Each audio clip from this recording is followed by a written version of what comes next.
সেনাবাহিনীর মধ্যে কি কোনো কু হয়েছে, সেই কথাটি চারিদিকে ঘুরে বেড়াচ্ছে, চারিদিকে আলোচনা হচ্ছে।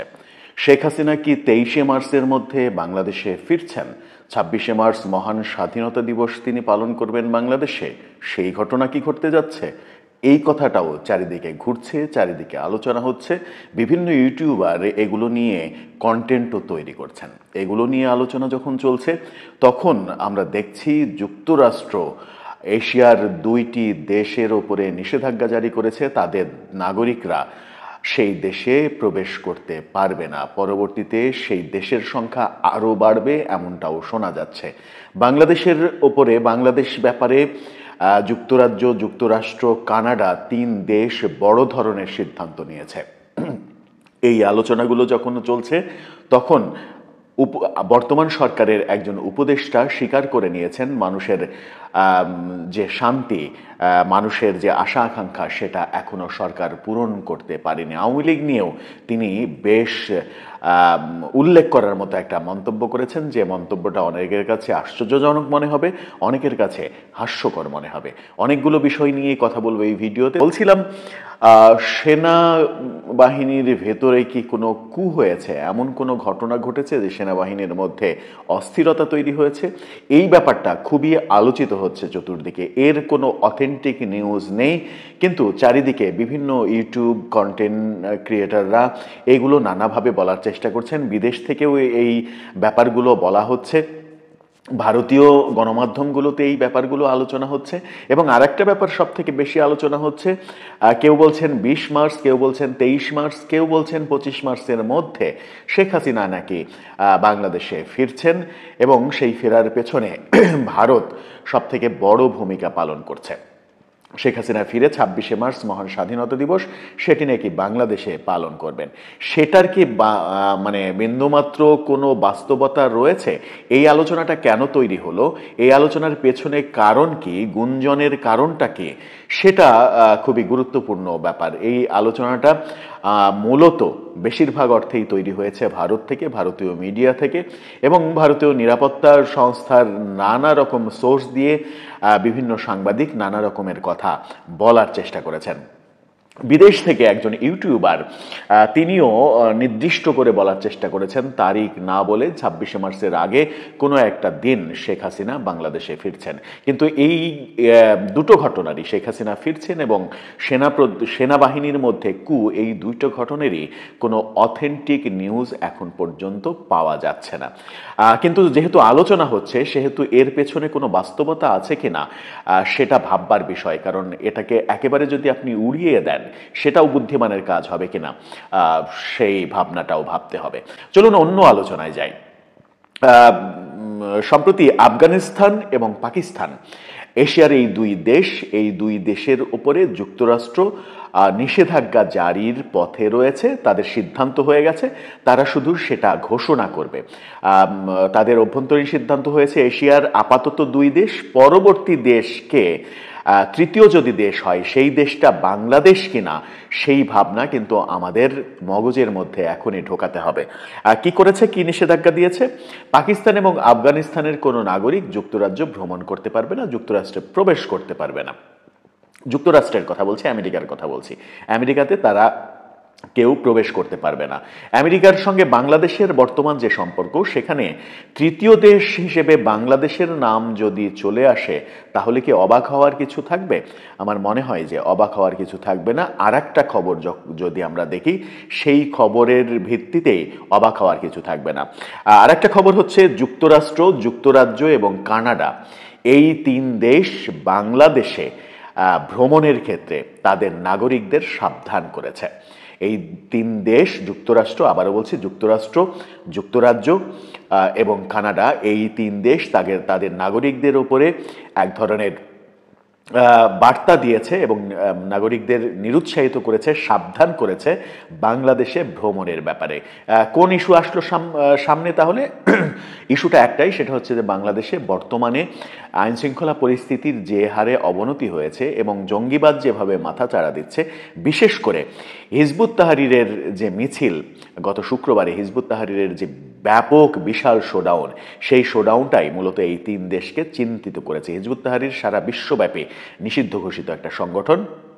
শোনা যাচ্ছে যুক্তরাজ্য শাখার যিনি প্রধান, তিনি সম্প্রতি বাংলাদেশে এসেছেন, এরকম ছবি দেখা যাচ্ছে। তিনি বাংলাদেশে এসে, তার নাম দেলোয়ার হোসেন, দিল্লি হোসেন নামে তিনি সামাজিক যোগাযোগ মাধ্যমে অ্যাক্টিভিটিস করেন এবং তিনি এসে প্রধান উপদেষ্টার প্রেস সচিব শফিকুল ইসলাম তার সঙ্গে দেখা করেছেন, ছবি তুলেছেন। 2 সমন্বয়ক হাসনাত আবদুল্লাহ, 3 সমন্বয়ক হাসনাত আবদুল্লাহ, সার্জিস আলম এবং উমামা, এই 3 জনের সঙ্গে দেখা করেছেন এবং ছবি তুলেছেন। দেখা হয়তো অনেকের সঙ্গে করেছেন, কিন্তু ছবি প্রমাণ হিসেবে দেখা যাচ্ছে এদের সঙ্গে। এই 3 জনের সঙ্গে, 3 সমন্বয়কের সঙ্গে দেখা করেছেন, জামাতের আমিরের সঙ্গে দেখা করেছেন, ছবি তুলেছেন। এবং ব্র্যাক বিশ্ববিদ্যালয়ের সেই বিতর্কিত শিক্ষক, তার সঙ্গে দেখা করেছেন। এরকম বেশ কিছু ছবি কিন্তু গণমাধ্যমে, সামাজিক যোগাযোগ মাধ্যমে চলে এসেছে। গণমাধ্যমেও খবর হয়েছে এই ব্যাপারটা নিয়ে। দিল্লি হোসেন, তিনি যুক্তরাজ্যের হিজবুত তাহরিরের প্রধান, তিনি বাংলাদেশে অবস্থান করছেন।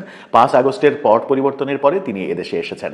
হিজবুত তাহরিরের এই মাথাচাড়ার ব্যাপারে যুক্তরাষ্ট্র, যুক্তরাজ্য এবং কানাডা সতর্ক হয়েছে এবং তার নাগরিকদের সতর্ক করেছে যেন বাংলাদেশ ভ্রমণে তারা সতর্ক থাকে।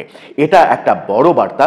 এটা যদি নিষেধাজ্ঞা ব্যাপারে চলে যায় তাহলে অবাক হওয়ার কিছু থাকবে না যে বাংলাদেশে প্রবেশের ক্ষেত্রে তাদের নাগরিকদের নিষেধাজ্ঞা দেওয়া কিংবা কূটনৈতিক সম্পর্কের ক্ষেত্রে বিধিনিষেধ তৈরি করা, হাই কমিশন তুলে নেওয়া, এই ব্যাপারগুলো যদি ঘটে যায় তাহলে বাংলাদেশের জন্য বড় বিপদ অপেক্ষা করছে। এদিকে আজকে বাংলাদেশে আমরা দেখলাম প্রধান উপদেষ্টা ডক্টর মোহাম্মদ ইউনূসের বিশেষ সহকারী প্রফেসর এম আমিনুল ইসলাম তিনি পদত্যাগ করলেন। তিনি সংবাদ মাধ্যমে কথা বলেছেন, কিন্তু কোনো বিষয়ে মন্তব্য করতে চাননি। কেন পদত্যাগ করছেন, কোথায় যাচ্ছেন, কি করবেন, কোনো বিষয়ে কোনো মন্তব্য করতে চাননি। কিন্তু বাংলাদেশের একাধিক গণমাধ্যম নিশ্চিত করছে যে তিনি আসলে পদত্যাগ করেননি, তাকে সরিয়ে দেওয়া হয়েছে। শিক্ষা মন্ত্রণালয়ের উপদেষ্টা ওয়াহিদুদ্দিন মাহমুদকে সরিয়ে দেওয়া হয়েছে, এটা আমরা কয়েকদিন আগেই জানি। এবার শিক্ষা মন্ত্রণালয়ের সঙ্গে সংযুক্ত করা হয়েছিল এই বিশেষ সহকারী প্রফেসর এম আমিনুল ইসলাম।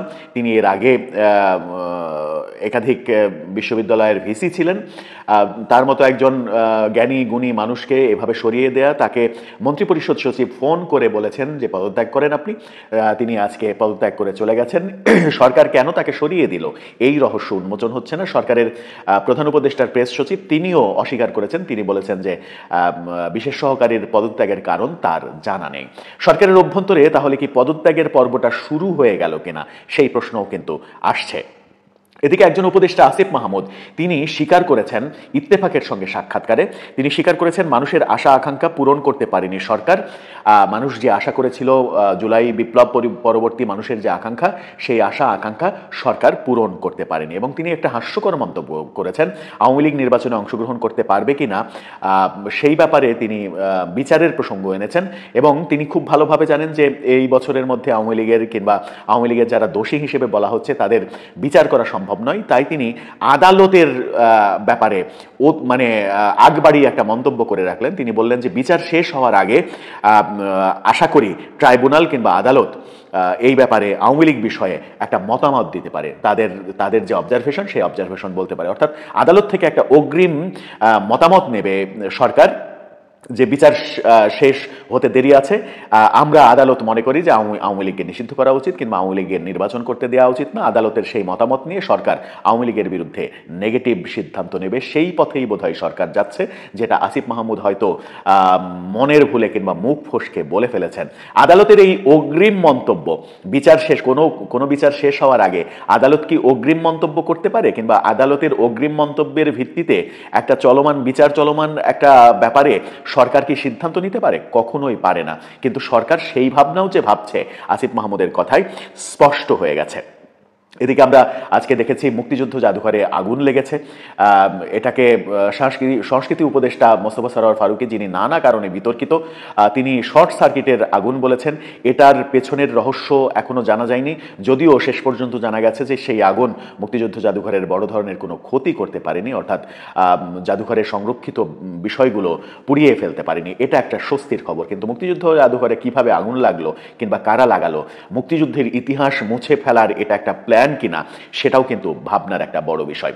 সবশেষ যে বিষয়টা বলবো সেটা হচ্ছে ছাত্রদল মন্তব্য করেছে এই সরকার সম্পর্কে, পৃথিবীর সব থেকে দুর্বল সরকার হচ্ছে ইউনূস সরকার, এই বলে মন্তব্য করেছে ছাত্রদল। মন্তব্যটা খুবই গুরুত্বপূর্ণ। ইউনূস সরকার যখন একের পর এক নানা কাজে ব্যর্থ হচ্ছে, ধর্ষণ ঠেকাতে পারছে না, আজকে সারাদিনে যে কয়টা ধর্ষণের খবর শুনেছে, বেশ কয়েকজন অ্যারেস্ট হয়েছে, এরকম পরিবেশ বাংলাদেশে কখনো ছিল না।